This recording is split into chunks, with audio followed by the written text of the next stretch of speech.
class, today we are going to work on a investigation in which we are trying to figure out what's happening in the wires.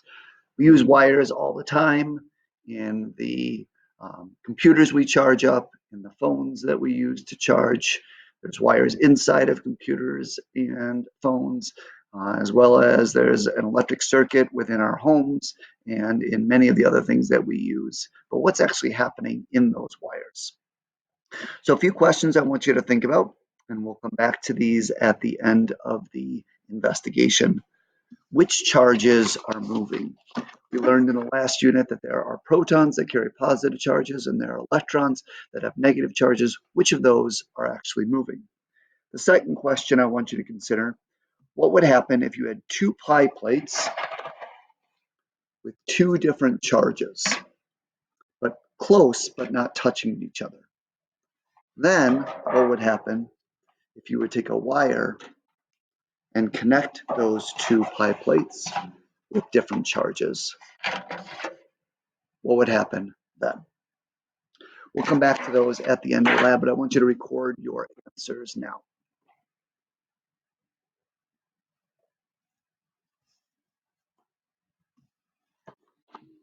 Right, for this lab, we are going to use 4 D cells. You know them probably more readily. We call them batteries, otherwise referred to as dry or wet cells, is the scientific name for them, depending on which kind of battery you're using. And we use what typically looks like an A or AA or AAA battery, or a C or D size battery. And normally those batteries have a voltage of 1.5 volts. You can see my voltmeter here. When I put the probes on each end of the battery, it's giving me a voltage of 1.5 volts. It's good that all of you should know how to use one of these. I use it all the time in my house if I want to know if a battery is dead or not. I can simply touch the probes to each end, figure out whether I need to throw it out or recycle it, or if there's something else that's causing something to not work that I'm trying to use. Over here we have wires. The blue circles with the negative signs are representing electrons. I'm also going to insert a current meter here, or otherwise known as an ammeter there, just so you can start to get familiar with this. And one of the purposes of this investigation is to show you how to use this simulation, because you're going to need it for the next investigation. We've got 4 batteries stacked back to back here, and our general rule is that we're always going to lead with the red. So we're going to put the black end by the negative end of the battery, which is the flat end, and the red end and the positive end, which is that end that usually has a knob on it there. So we lead with the, start with the black and then move forward with the red. So what we're going to do first is I want you to make predictions, and then we'll actually check to see what's happening. So if I would take the black end and put it by this end of the wire, and then I would put the red end and put it by this end of the water, what do you think the voltage is going to be? Now, voltage, remember, is another word for potential. And it's a measure of the difference between the charges at those 2 points. So what do you think the voltage reading would be between those 2 points? Put your number in your head. And let's see if you were right.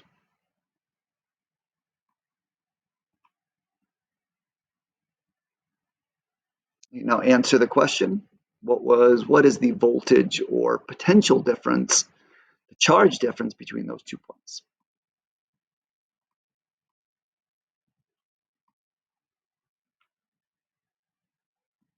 Okay, next up, we're going to pick 2 other points. So we'll call those 2 points A and B.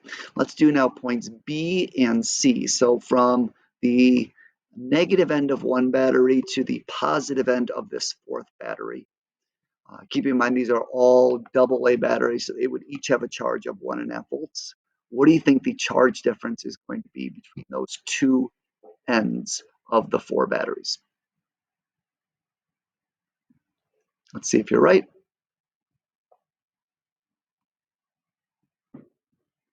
Record that value.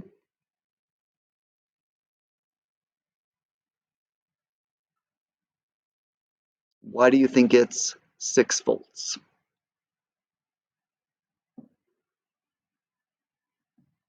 All right, next up, I'm going to take points C and D. So what do you think is going to be the potential or voltage, the charge difference between those 2 points?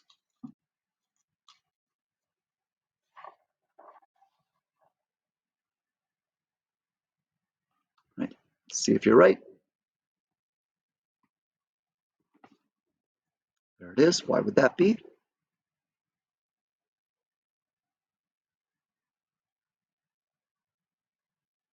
And now the last one we're going to do is, what do you think if I would put the black end here and the red end over here? So that's points A to D. What do you think the voltage is going to be? See if you're right.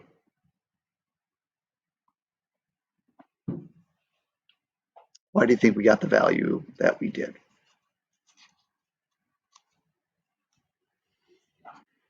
Now, just to help you see us put it all together, I'm going to connect it to a light bulb so we can actually see what happens.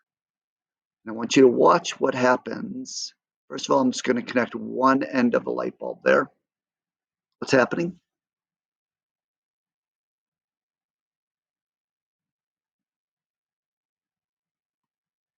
Then I'm going to connect both ends of the wire to the light bulb. What's happening?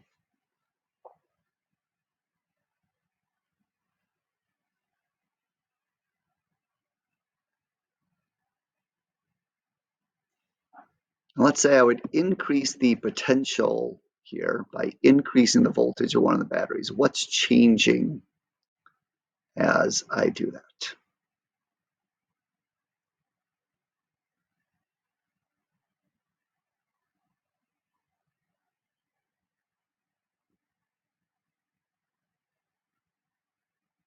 What happens when I open up the switch? Why does that happen? Now, what I showed you there is what is actually happening to the electrons, but it turns out when scientists originally started to understand electricity, they thought the positive charges were moving. And so sometimes you'll hear what's called conventional current here. Conventional current is showing what would happen the um, if the protons were actually moving.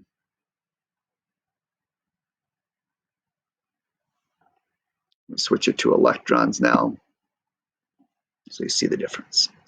So just be aware of that. You'll see sometimes some differences between conventional current and what's actually happening there. All right, let's move on to the second part of the lab, in which we are going to use what's called a capacitor. The capacitor is right here in the middle. And you can see that there's no charges on there. I'm going to charge the battery, or use the battery here to charge the capacitor.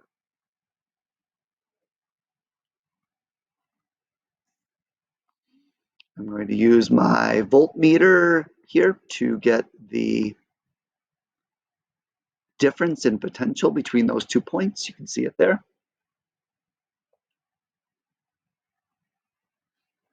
Now that the capacitor is charged, I'm going to unhook it from the battery, and then I'm going to hook it up to both ends of the circuit there. What do you think is going to happen?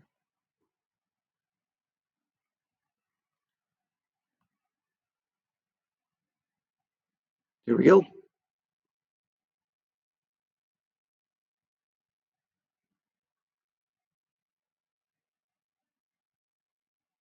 How is that different than what happens with a battery? So how is the function of a capacitor different than the function of a battery?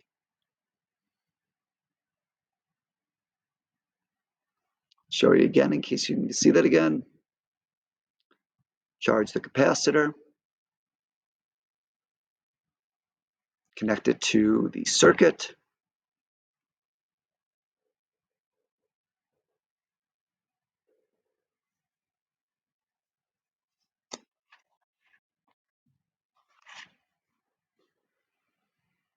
And one more test. So this time I'm going to charge the capacitor, but I'm not going to charge it. I'm going to charge it less. So you can see it's now only 0.3 of a volt. What do you think is going to be different when I connect it to the light bulb? Let's see if you're right.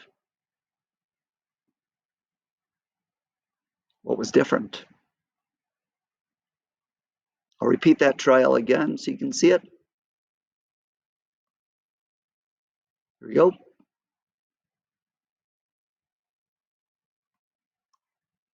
Then I'll give it a greater potential to start so you can remember what that looked like. Here we go. What was different?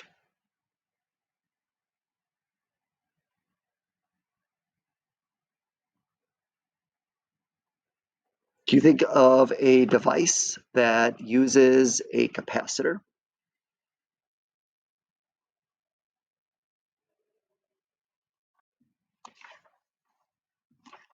All right, so a couple key thoughts and takeaways that I want to make sure you have for this investigation.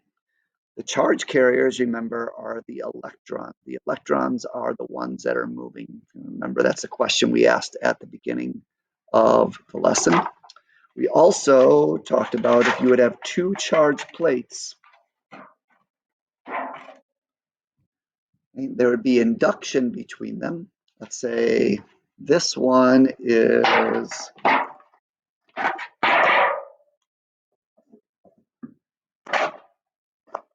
say this one is positive and this one is negative. Those electrons in the positive one would get repelled, and that would polarize this plate if it is positively charged. Those electrons would move. The protons aren't moving, otherwise the whole plate would be moving. So through induction, the plates would get polarized. Now, if I connect those with the wire,